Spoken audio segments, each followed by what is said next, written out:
Saudara-saudari, selamat berjumpa. Saat ini saya ingin mengajak Anda semua merenungkan adorasi adalah saat Yesus berdoa untuk kita, para murid-Nya. Pernyataan ini mungkin menarik, justru karena selama ini kita biasa memandang adorasi pertama-tama adalah saat kita berdoa kepada Tuhan Yesus Kristus yang hadir dalam sakramen Maha Kudus. Dan itu sangat-sangat betul. Itu tetap, ini makna yang pokok. Hanya saja kita sering lupa bahwa saat kita beradorasi, saat kita menyembah Tuhan dan kita berada di hadirat-Nya, kita berdoa dengan segala pikiran, hati, lebih-lebih isi perasaan kita, semua yang menjadi wujud permohonan kita bagi diri kita, bagi keluarga, bagi orang yang kita kasih, untuk gereja, untuk masyarakat, apalagi pada masa pandemi ini.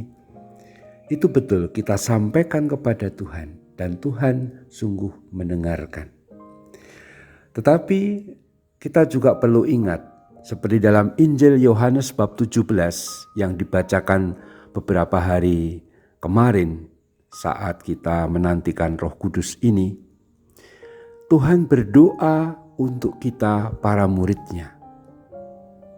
Dan pada Yohanes bab 17 misalnya ayat 11 dikatakan begini, saat Tuhan Yesus itu berdoa, "Ya Bapa yang kudus, peliharalah mereka dalam namamu, yaitu namamu yang telah Engkau berikan kepadaku, supaya mereka menjadi satu sama seperti kita." Kita perhatikan kata-kata Tuhan Yesus tadi. "Ya Bapa yang kudus, peliharalah mereka dalam namamu."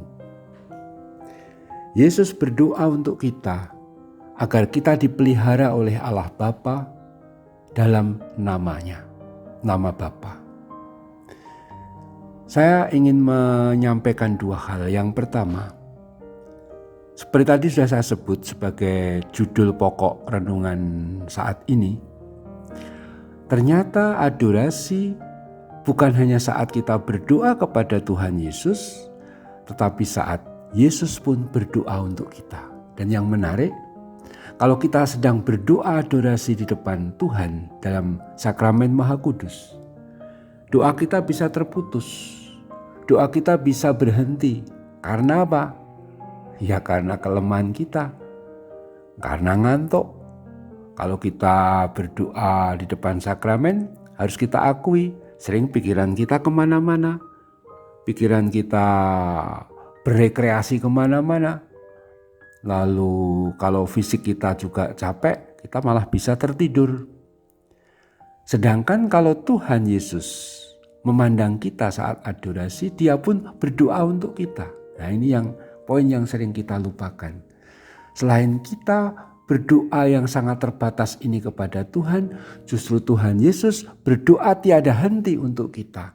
Dengan kata-kata tadi misalnya, "Ya Bapa yang kudus, peliharalah mereka para murid," yaitu kita semua, dalam namamu, nama Bapa. Ternyata kalau kita berdoa di depan sakramen bisa ngantuk, bisa berhenti. Yesus yang terus menyertai kita, yang hadir dalam sakramen, terus berdoa untuk kita yang tertidur itu. Menarik bukan? Indah bukan?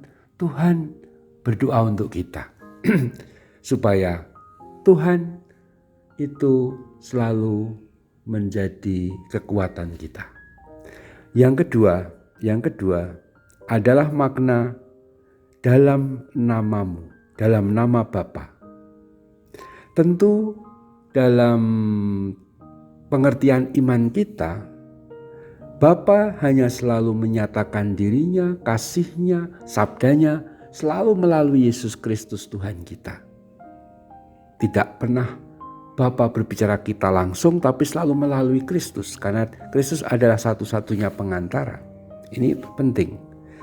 Tapi kalau Tuhan Yesus berkata, ya Bapa, peliharalah mereka dalam namamu, maka Tuhan Yesus menunjuk pada poin yang sangat penting mengenai makna doa itu. Selain agar kita dilindungi, dipelihara dari segala kesusahan kita, tantangan kita, apalagi masa pandemi ini, masa yang tidak mudah ini, masa yang serba sulit ini, dipelihara oleh Allah, tapi juga dalam nama Bapa, dalam namamu Tuhan Yesus berkata, berarti dalam nama Bapa. Nama dalam kitab suci itu bukan sekedar nama kosong. Nama dalam kitab suci itu menunjuk pribadi yang memiliki itu.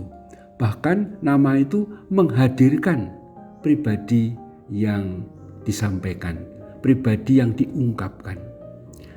Maka kalau Yesus berkata, peliharalah mereka dalam namamu, nama Bapa, berarti Tuhan Yesus berdoa untuk kita agar kita dilindungi oleh Bapa, yaitu Bapa yang hadir di tengah kita melalui dan dalam pengantaraan Kristus, yaitu saat adorasi, saat kita berhadapan dengan Kristus dalam rupa roti suci, yaitu sakramen Maha Kudus.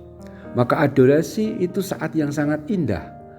Pertama, karena saat Tuhan Yesus berdoa untuk kita, dan yang kedua, mendoakan kita agar kita dipelihara Bapa dalam namanya, artinya kehadiran Bapa sendiri di tengah kita melalui dan dalam Yesus Kristus.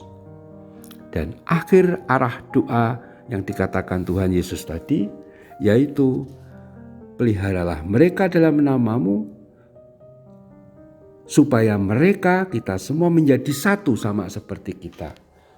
Kesatuan, komunio, persekutuan kita dalam hidup Allah menjadi suasana dasar yang pokok dalam adorasi kita.